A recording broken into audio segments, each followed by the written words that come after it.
It's wonderful to be here with all of you. Thank you for being here to learn with me and to learn with all of us together as we prepare ourselves for Rosh Chodesh Kislev, which Be'ezras Hashem is coming up after a very long and difficult Cheshvan. Cheshvan is a dark month. We learned last time it could be a very beautiful month. It's the pinnacle of the Jewish experience in certain respects. But in other ways also, once we're moving out of it, so we could admit that it's quite a drab, dark month. And Kislev is not quite full of light yet. We have to wait until we get to the end of Kislev. And so there's still quite a couple of weeks until Chanukah, which is wonderful because it gives us time to prepare and to learn as much as we possibly can about Chanukah, because the more that we know, the more that we are going to be able to feel. And that's just a general rule for life, right? The more that we have in our minds about something, naturally, the more awake our feelings about that thing are going to be. If a person has a very limited understanding of what Chanukah is, know a little bit the mitzvahs of Chanukah, the experience of what it is, and person is present at the lighting of the menorah, lights the menorah, different minhagim, and whatever it is, it's like, okay, that's it. But the more that a person spends time beforehand really understanding what light is being revealed in the world, what does it mean? Are we commemorating a miracle that happened thousands of years ago? Is it possible that we're opening the heavenly doors for that very same miraculous energy that's shown then by Yom Mahem, that should be reawakened Bazman Hazeh? Can I feel that in my neshama? Can I feel that in my heart and soul? What is the symbolism of this idea of taking the candles, which is a remez, a symbol of the menorah in the Beis HaMikdash, and we're lighting it in our very own homes, Dafka specifically close to the floor, Lamata me'asar tefachim. What's the significance of that? The more a person learns all these things, which are in the deeper Sfarim, not going to find this in Mishnah Brura. It's not the subject, in Halacha Sfarim it'll tell you what to do, when to do it, where to do it, how to do it, but the why is in the realm of Chasidus, of Pnimius HaTorah. There you're going to find the why, you're going to find the soul, the heart, the ideas, the kavanas, the intentions, how this thing brings me closer to Hashem in this beautiful, unique way, right? That's the whole thing of the month that we have now to prepare a good couple of weeks to get ourselves ready, Be'ezras Hashem, for Chanukah. So I just wanted to speak to you now just a little bit generally about the month itself, the month of Kislev, this word Kislev, and what the deeper understanding of really the word itself, because of course if this is the month that Chanukah is in, so obviously the whole month has to be something very special. There's got to be something already latent in the word that is the name of the month that's telling us something about the energy that we're already going to feel come Monday. We have musical Hallel here. If you saw the sign, 8:30, everybody's welcome, invited, Ezras Nashim is open. So that's something very special, Ezras Hashem. Kislev, what's the whole thing of Kislev? So, there are many, many levels, many avenues, many layers, but this is one thing I chose to speak with you about tonight, with Hashem's help. I want to speak to you tonight about the number 36. The number 36. What comes to mind when you think 36?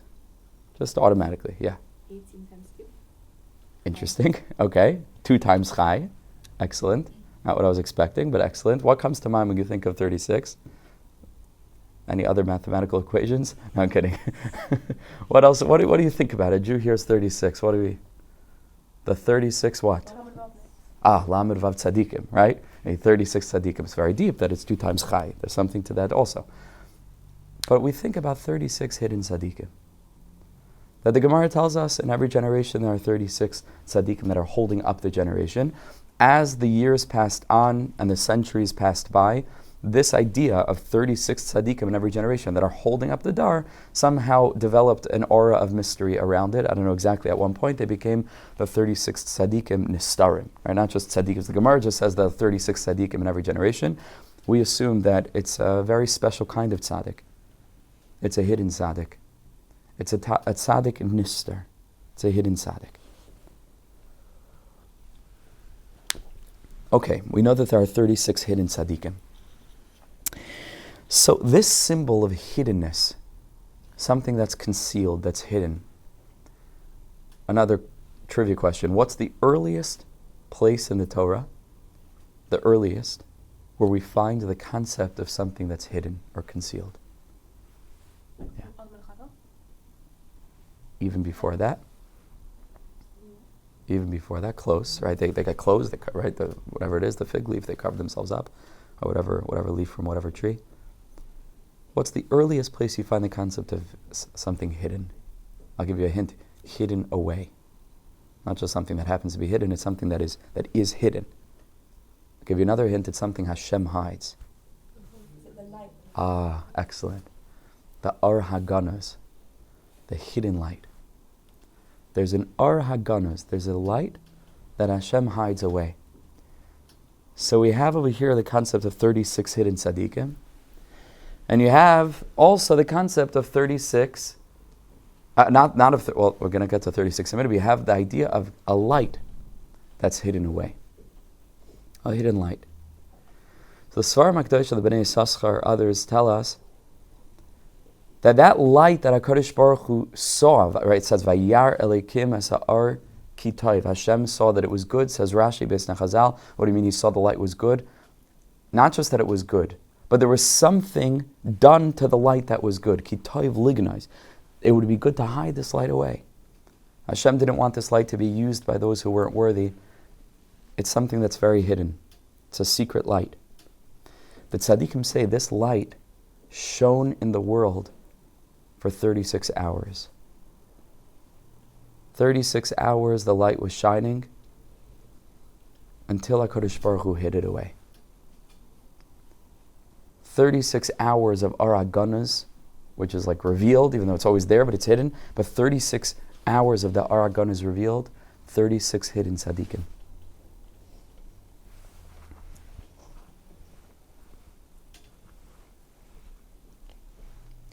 Hidden light, hidden tzaddikim. If you think about it, the very name of our month, Kislev, is really a way of saying hidden 36. Right? Kis is chaf samach, lamed vav. Kislev.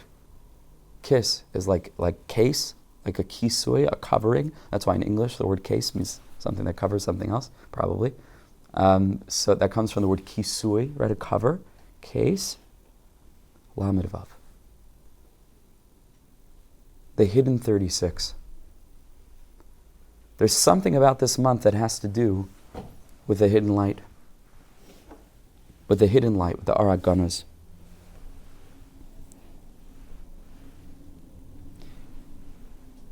How many Chanukah candles are there that we light per night? So it increases, right? We paskin like Beis Hillel. Moisif v'hoilech, generally speaking, mahadrim and a mahadrin, it's the one thing, Chanukah, it's an amazing thing, right? That there's revealed in the deepest, innermost depths of a Jew, the desire not just to do it just to do it, because you could just light one candle and that's it, right? But every single Jew, even the person doesn't know anything, mahadrim and a mahadrin, is Chanukah, something's revealed. So what do we paskin? That every night we go up one. So we do the first night 1, second night 2, 3, 4, 5, 6, 7, 8, right? Now if you leave out the shamish, which is the extra candle that we're lighting, along with it, and you add up 1 plus 2, right? And then 3 plus 4, and then whatever that is, because at that point I lose it, I think it's 7, plus, and keep on going on and on and on and on until the last night, 36. 36 candles altogether. 36 hidden tzaddikim, 36 hours of the Ar Haganos shining in the world. And the Bnei Yissaschar says when you light those 36 candles, that is the Ar Haganos. Those flames dancing on the menorah is the Ar Haganos that's being revealed in this aspect of 36, the 36 hours. The light of Kislev, right? Case lamed vav, the hidden 36. The whole month is this idea of the lamed vav, the 36 hidden tzaddikim, 36 hidden light, hours of hidden light. So what is this hidden light? What is the hidden light that's being revealed on Chanukah? That we sit basking in the glow of this light that you're not even allowed to use, right? We're not allowed. Ein lanu reshus leishtamesh behem. We do not have permission to use this light. Ela l'ra'osam bilvad. Just to look at it. This light is so heavenly that it has nothing to do with doing. It's a bechina, it's an aspect of Shabbos, right? You cannot do any malacha with it. You can't do anything with the light. You can just look at the light. Ela l'ra'osam bilvad. What is that? What does that mean? So first of all, what does seeing mean? Right? So on the one hand, seeing means that you look at something, you see the thing. But there's another word in English for sight, which enables us to understand a little bit more what seeing really is, and that word is vision. Vision in English could either apply specifically, right? Like a person's vision, like how's a person's eyesight, vision, how well does a person see? But in a broader sense, we use the word vision to connote something much deeper. How do you define the other way that we think of the word vision? A person has a sense of vision, a dream, a future, almost like a prophecy. A person can see. Vision. A person has a deeper perspective on life. A person who has vision sees what everyone else sees, but they see something beyond what everybody else sees. Ela l'ra'osam bilvad. There's something about the seeing of the Chanukah candles, which is this hidden light of the Araganas,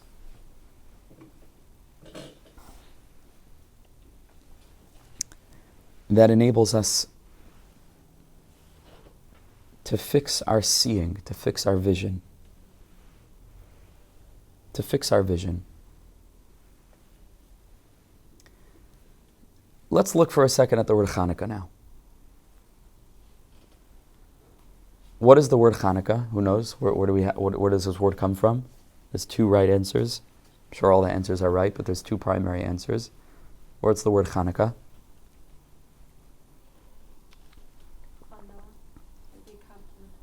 Chanu Chafhei, excellent. They encamped on the 25th day, right? Because that's when they rested, right? From the war, because the war was won on the 25th of Kislev, which is what we celebrate. Chinuch, right? Like Chanukah's Habayis. That's the other right answer, right? Where they re-inaugurated the Beis HaMikdash after it had been ransacked and destroyed. They Chanukah's Habayis, they reinstated the Beis HaMikdash. And these are the two meanings really of Chanukah. There are others, but that's basically what it is. So I want to look now at the first one, right? Chanu Chafhei. Chanu Chafhei. On the level of Pshat, like we just said, what's Chafhei is a date, right? Chafhei Kislev. They rested on the 25th day of Kislev. But the Sfar Makdoshim say that the letters Chafhei are actually a word. What word is Chafhei? Koi, or Ko, right? Ko Amar Hashem. You know, the Gemara makes a distinction between the prophecy of Moshe Rabbeinu and the prophecies of all the other Nevi'im. And the way that they distinguish between them is that when Moshe Rabbeinu said a Nevuah, he used the word, who remembers?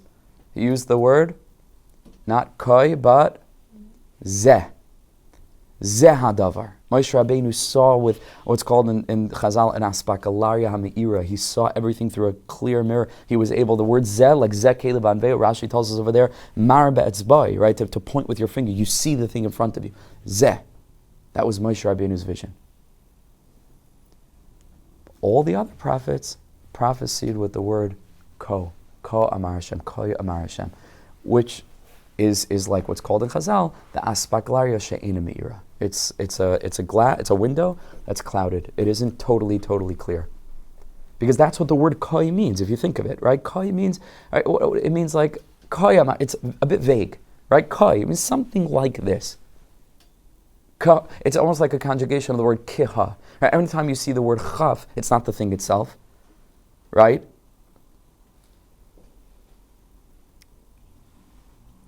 If you want to say that something is like something, like comparing something to something else, you use the letter chaf is the prefix. Chaf is called a chaf hadimion. It isn't the thing itself, it's something similar, but it isn't it. Koi. Ke. Keha. Well, something like that. Koi. So you'd think that all of us would strive for zeh all the time. We all want to see HaKadosh Baruch Hu absolutely clearly. We want to have emunah on the level of total clarity. It's what we long for, what we hope for, what we yearn for. It's true. But this isn't the essence of our faith. This isn't the essence of our faith. Because a lot of times you'll see things on the surface, on the level of zeh, and it will be absolutely confounding to you.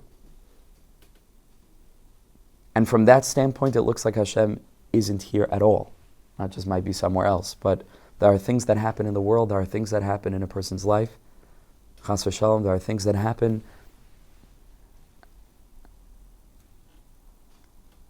And that's the birthplace for our faith. Because if you trace back faith to its earliest biblical root, who would you say, it's already described by Chazal as Rosh Lema'aminim, who's the primary paragon of faith in the Torah? Avraham Avinu. Avraham Avinu. And Avraham Avinu had 10 tests. And the most extreme of the tests, at the point where HaKadosh Baruch Hu said, Ati yadati ke'irei kemata, now I know that you're a Yirei Shamayim, that point that it was the penultimate test, who remembers what was the most intense test? The Akedah. The Akedah. Now the Akedah is a shockingly vague thing. It's a shockingly confusing thing. God told Avraham Avinu, this is going to be promised him a son. The son is finally born miraculously. Avraham Avinu is 100 years old. It's a total miracle. They're all laughing about it. They can't believe that such a thing is possible. And then HaKadosh Baruch Hu says, take this child, and he specifies, Bincha yichidcha asher ahavta, take this son that you placed your whole hope on, and Avraham Avinu wasn't in it for his own legacy. Avraham Avinu understood that the whole hope of all of humanity, that the redemption of the world depends on this child, and take him, Aleu Sham La'ola. And biyadayim, with your own hands, destroy this dream. Snuff out that spark, that hope. What is that? That's the most confounding, confusing thing a person could ever imagine. This is like two messages coming from one God. That Avraham Avinu's whole message is one God. And that even when things look like they're coming from two different sources, one God. But this is the most intense of them all. And Avraham Avinu, in a message and a declaration of his staunch faith nonetheless, that Adarabba, a person comes to realize that Lahagid Baboiker Chazdecha, when everything is going well in a person's life, nu, zetov, it's easy. But ve'emunascha is baleilos, right? That there's the dafka in the dark, dafka in the nighttime. When it's not clear, that's when a person's able to really, really hold on to faith in some way and not to give up. What does he say? Va'ani va'anar nelcha, and I and the youth, referring to Yitzchak, because he was telling the other two, which is Eliezer and Yishmael. Rashi tells us, Shnei na'arav imai, those two people. What does he say? Va'ani va'anar nelcha ad koi. And I and the youth are going to go ad koi, until there. But he could have used any word for there. So the Svarim say ad koi means that Avraham Avinu is saying, not that me and Yitzchak are going to travel there. It means that you know how strong our faith is that ad koi. We'll make it to the world of koi and back. Ad koi. My faith will accompany me even into a realm of aspaklario she'ena me'ira. Even into a time and into a place of challenge, of struggle, where I don't understand, and my brain can't comprehend it. And at that point, I really can access emunah, which is beyond the brain. Because on the contrary, I'm limited. I'm not going to understand everything. That is where faith is. If a person understands everything all the time, it's not so much emunah, it's a person sees it. This is the essence of the Jewish faith. It's specifically baleilos, that ve'emunascha baleilos, ad koi. What's the primary declaration of our faith? Hint, 3 times a day? Shema. Shema Yisrael Hashem Elokeinu Hashem Echad. Which is exactly this message. There's many, many meanings. All of them. You can learn just that one pasuk the rest of your life and not ever finish all the interpretations, the depth in every single aspect of that formulation. Shema Yisrael Hashem Elokeinu Hashem Echad. On one level, it's exactly this message of Avram Avinu. Shema Yisrael. Let the Jewishness inside of us really hear that Hashem Elokeinu. We know that Yud Kei Vav Kei is always a symbol for the midah of Rachamim. Yud Kei Vav Kei is Chesed. It's expansivity. It's everything there is. Haya Hove Yeh. Just Hashem is and was and will always be. Yud Kei Vav Kei. Elikim is always the midah of Gevura. Elikim is Gematria HaTeva, nature, concealment. We don't see HaKadosh Baruch Hu's presence revealed. It's not an open miracle. That's what we're saying. Hashem Elokeinu. Whatever you think is Elikim is Hashem Elokeinu. That's also midas HaChesed. Hashem Echad. Because it's all one. It's all one. There aren't two shrashim. Chas v'shalom, there aren't two sources. There's chas v'shalom, a good source and a bad source. It's all one. Hashem Echad. And Am Yisrael's whole job is to testify to this reality in the world. That's why we're alive. That's what our mission is, to stand testimony. HaKadosh Baruch Hu says, Atem Eidai Nu'um Hashem. You are my witnesses. We are witnesses to HaKadosh Baruch Hu's presence in the world. Why do you need witnesses?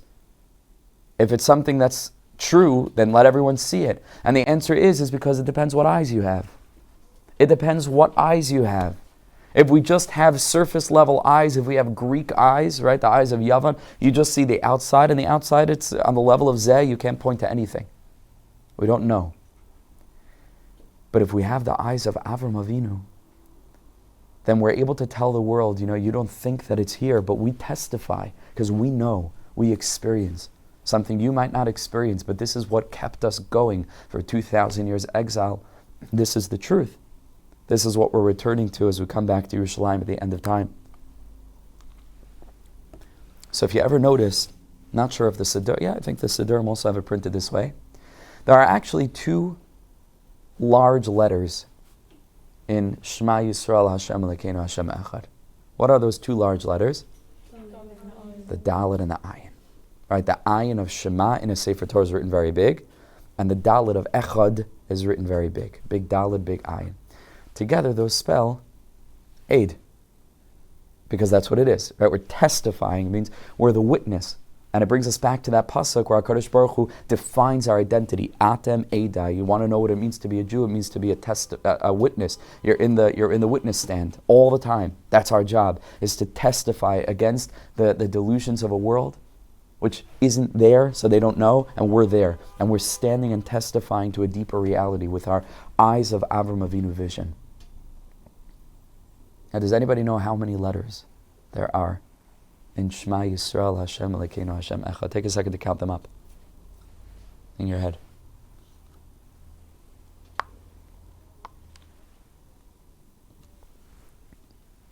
Who's got it? Huh? No? Close? 28. 25. Chaf Hey. Va'ani v'hanar, says Avram Avinu, and I am the youth, Nelcha ad Kai. Ad is the big Ayin and the big Dalid, and Kai is the 25 letters of Shema Yisrael, Hashem Elokeinu Hashem Echad. This is the essence of our faith. Ad Kai. That's the whole Shema. Which is, every Elokeinu is Hashem Elokeinu. It's Hashem Echad. Hashem Echad. This, friends, this is the Araganus. This is what Araganus means.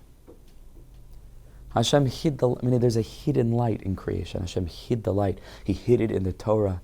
He hid it in nature, which is all the Torah. It's just in a different form, but it's hidden. The question is, again, what eyes do we have to look at the world? Are we looking at the world through eyes of Yavan, or are we looking at the world through the eyes of Am Yisrael, of Shema Yisrael? of Avram Avinu. What do we see when we look at the world? The whole thing of Chanukah is Elul Oisam Bilvad, is that the whole thing of Chanukah is to see, meaning to fix our vision, to fix the way that we look at the world.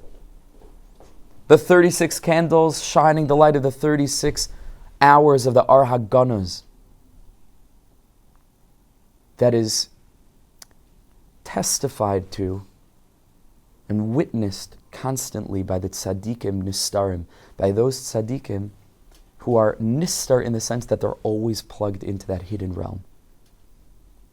And that's the whole thing of Chanukah, right? That's the whole thing of lighting flames, like in the darkest part of the year, the heart of winter. Not during the day, but at night. Specifically, when's the time for lighting Chanukah candles? Misha Tishkan Chama. It's after the sun has set. That's the time for lighting Chanukah candles. Why? Because the pasuk says, "Ve'emun naschas," not by Yamim. "Ve'emun naschas ba'leilais." And the whole thing of Chanukah candles, like we're describing it, which is to live life plugged into the Ar HaGanuz of creation, is dafka ba'leilais, by night. So of course the zman of lighting Chanukah candles is Misha Tishkan Chama. Has to be when the sun goes down. Because that's where you're lighting the light of faith. You're striking the match, and you're revealing the Ar HaGanuz that's specifically hidden there. And the Gemara in Sukkah tells us, the Shechina, whatever this means, never descends lower than 10 tfachim to the ground, and ideally, where are we supposed to light the menorah? Specifically below 10 tfachim.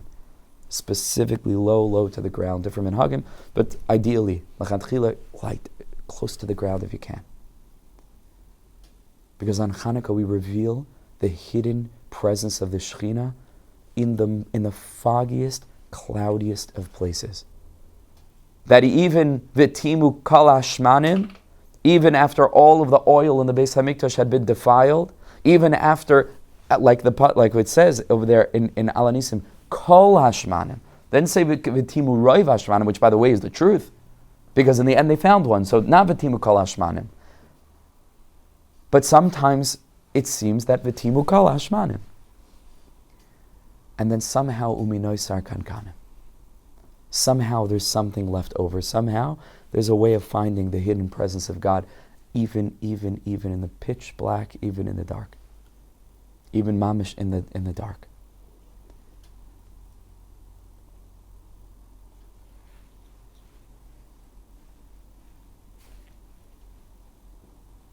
Parents bless children. Not that the children should be wealthy. Not that the children even should be healthy, although of course we daven that our children should be both, wealthy, but for sure healthy and comfortable and so on. But the formulations of the brachos that we give our children and the tefillos that we daven about our children is in ruchnius, is in spirituality. We want that our children should be filled with emun of zakeini legadol banim uvnei banim. Chachamim unavainim, oyave Hashem, yirelikim, anshe emes. This is what we want from our children, be'ezras Hashem. At the right time, you're all going to bring children into the world, be'ezras Hashem, mothers of Klal Yisrael. This is what we want. We want that our children should be filled with the spirit of Avram Avinu, that they should be holy warriors of faith, marching into Koi, marching into the darkness, and carrying the torch of Chanukah. We don't want anything else for our children. So HaKadosh Baruch Hu tells the Kehanim, who are like the parents of all of Am Yisrael, you're going to bless Am Yisrael. Koi sevarchu nes b'nei Yisrael. You're going to bless them with Koi. Because the greatest blessing that anybody can give another Jew is Koi sevarchu. You should be blessed with this ability to wade into the vague, to wade in, but with the ad Koi, with the aid, with the Shema Yisrael, Hashem Elokeinu Hashem Echad, with the eyes of Avram Avinu. And this is why when we bless our children,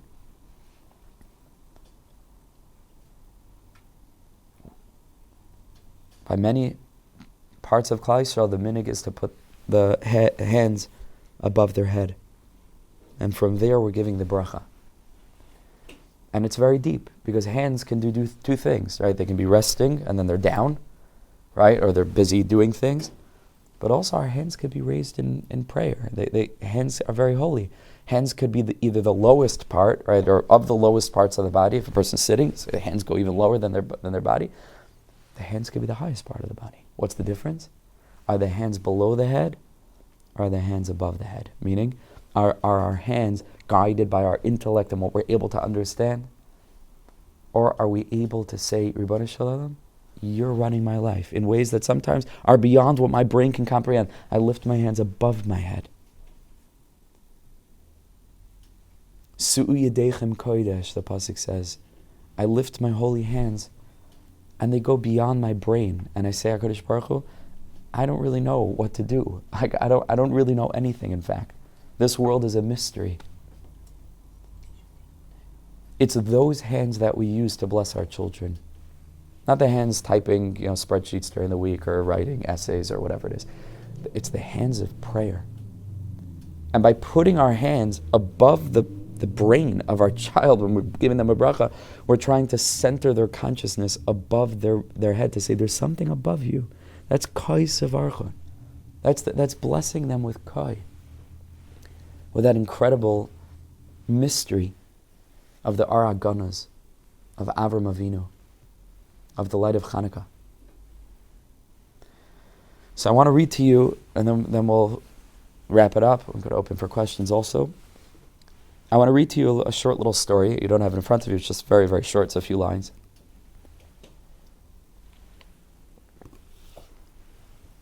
These stories were written by a student of a big tzaddik, very special, unique Mekubal, whose name was Rav Usher Freund. Rav Usher Freund. He's a big tzaddik in Yerushalayim, was nifter a number of years ago. And based on his teachings, this very unique and special student wrote short little stories that are very unique, very, very unique, very short, very brief, very mysterious, but very beautiful stories. Each one has its own revelation, its own teaching. So I'm going to read to you one of those stories now. It's about hidden tzaddikim, about tzaddikim nistar. Okay? And it goes like this. Maisa, there was a story be'echad sheshama. He heard someone saying, Sha'imr ba'ilam sheish lamed vav tzaddikim nistar. He heard someone saying this thing, that there are 36 hidden tzaddikim in the world. Sha'ilam aymin aleim, that the whole world depends on these 36 tzaddikim nistar. Oh, va'amar, he said to himself, Eilich ve'ere ma'anyanam. Good, let me go and find out what's their deal. Like, who are they? What's the Indian of 36 hidden tzaddikim? So he walked in the world, and he was searching in every place, and every place he went, he was asking him, are there some of the 36 tzaddikim hidden in this place? And they would say, we don't know what you're talking about. As you might expect, they're hidden. Okay, but this is what it was. He went around to every place, looking for the 36 tzaddikim, nothing. And he was really trying very hard, searching and going to all the different places, and it was very hard for him. And listen to this very carefully. One time he saw one of these nistarim. And he saw Shahyabayna Binyan. He saw that this nistar, this hidden tzaddik, was building a tower, was building a house. And from Hashem, from Shemayim, they were breaking it down. Everything he was building, he was breaking it down. Lefnei shenigmar, before he could finish, before he could complete it. And you know what he would do? V'shuv hayabayna binyan. And he just started again. Listen carefully. He started again. V'shuv hayabayna. V'shuv hayasayser masayman hashamayim. And then again, something happened. Flock of birds flew by, knocked down the tower. Something happened. Tower fell down again. V'chayzer chalila, and this went on and on and on and on.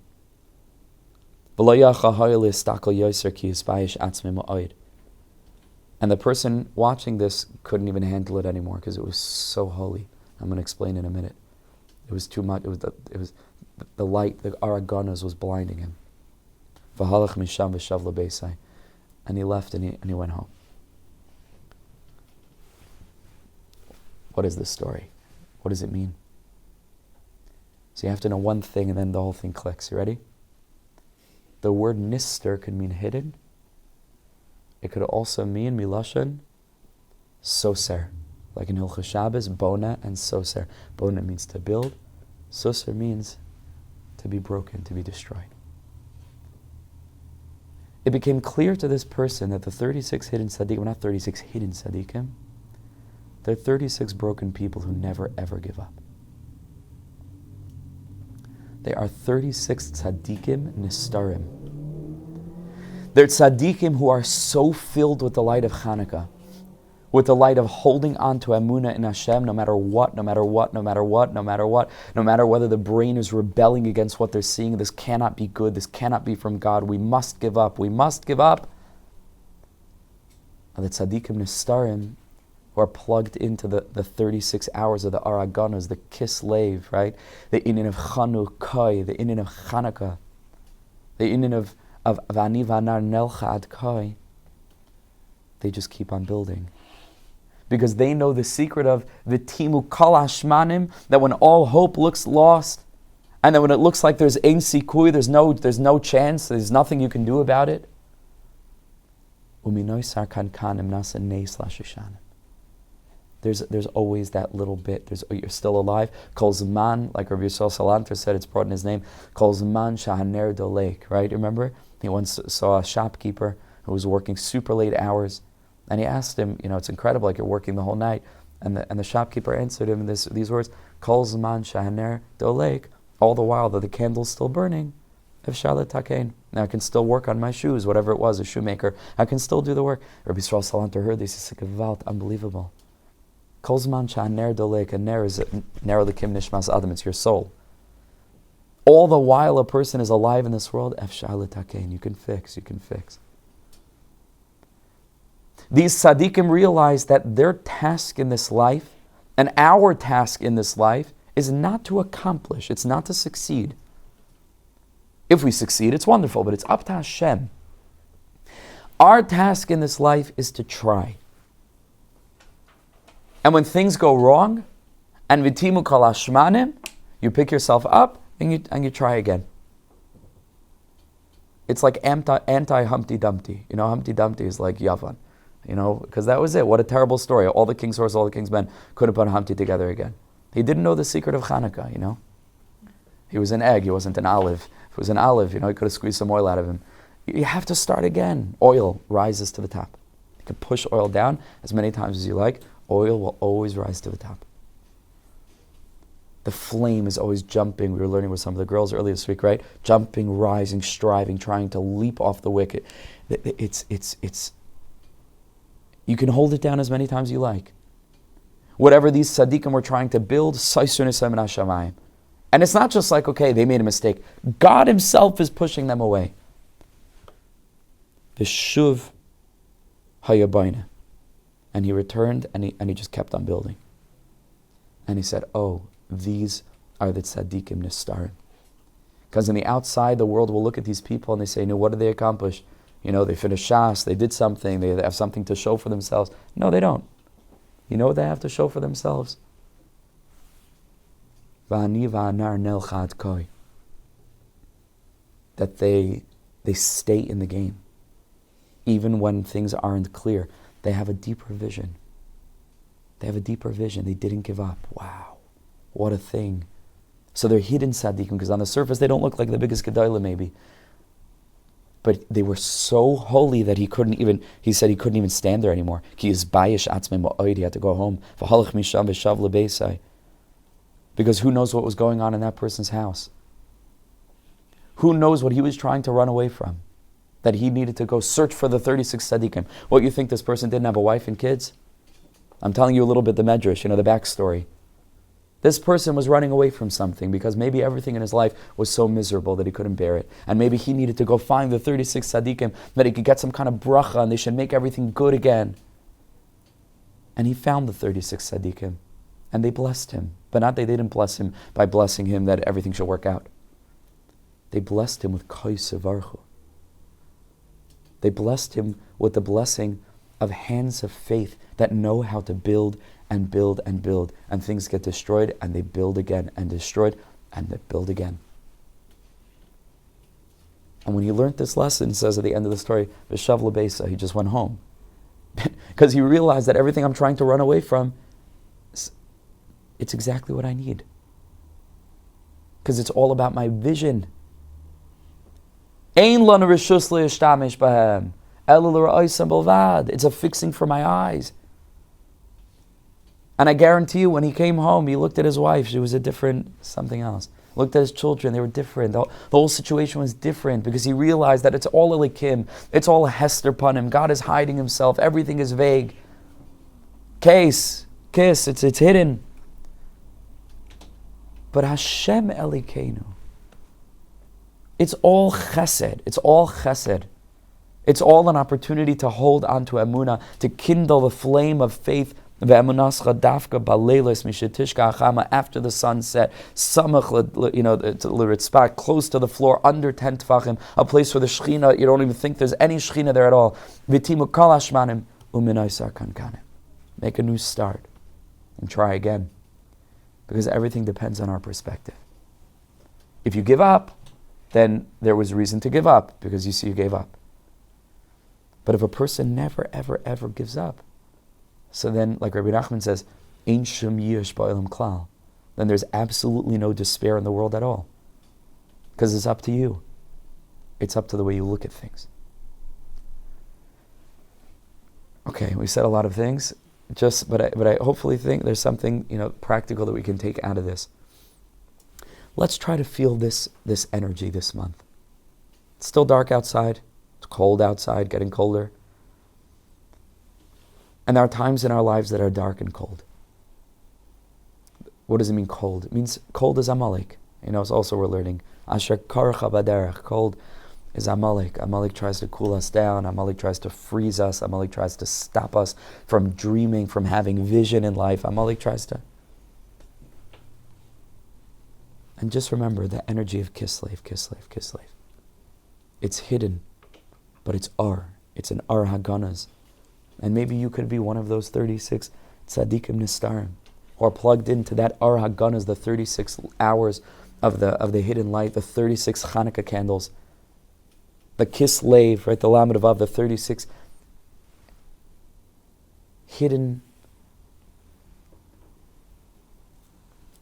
vessels, full of faith, that are accessible specifically to a person who is a Chanukah person, who Chanukah, who this idea of Kai settles into your heart and mind. Chanu Chavhei. To take the message of Chanukah into our lives. Never give up. That's really it. Never, ever give up. Because you don't know what HaKadosh Baruch Hu needs from you. Sometimes we think Hashem wants me to succeed. You never know. You do your best. Maybe you're not supposed to succeed in whatever it is that you're trying to work on. Maybe you're one of the 36 broken tzaddikim, so to speak. And your job is to just keep on building. Makes no difference if you finish or not. It's the Kedusha parallel to Pisam and Ramses. Remember? Pari was making them build on quicksand. They built and then it sank down. And Pari was forcing them to build again. But there's something very deep there. Another pasuk, Chazal Darshan, Pari Hikriv, Pari and his army Hikriv, right, were like approaching, they were coming close to Am Yisrael. Say Chazal, Hikriv Libam Laviyam Shabbat Shemayim. Pari brought them close to Hashem. Right? That it says Pari accomplished what all the prophets didn't accomplish. That made them call out to HaKadosh Baruch Hu, return in faith. Pari Hikriv. So this is some way Pari could teach us lessons. Pisam and Ramses is it was part of the slavery, but it's also a holy lesson, meaning it's part of holy slavery, avodas Hashem. Sometimes you're going to build buildings that will sink into quicksand. It doesn't matter, because it's not about you and your feeling of accomplishment or lack of accomplishment. It's about what Hashem needs from me. And until 120, I'll never know. What I do know is that I must never give up. That's what I do know. We should merit to be tzaddikim nistarim. We should merit to build and feel a sense of accomplishment, but hold on tight when things get dark and when the sun sinks below the horizon, Mishitishka Achama, to remember if it's nighttime, Ve'emunascha b'leilos. Okay, we should have a beautiful month. Be'ezras Hashem. Thank you guys so much for joining, for listening. ואתה האב שלי שכל כך אוהב אותי, האב שלי מלך חי וקיים על כל נשימה שאני נושם.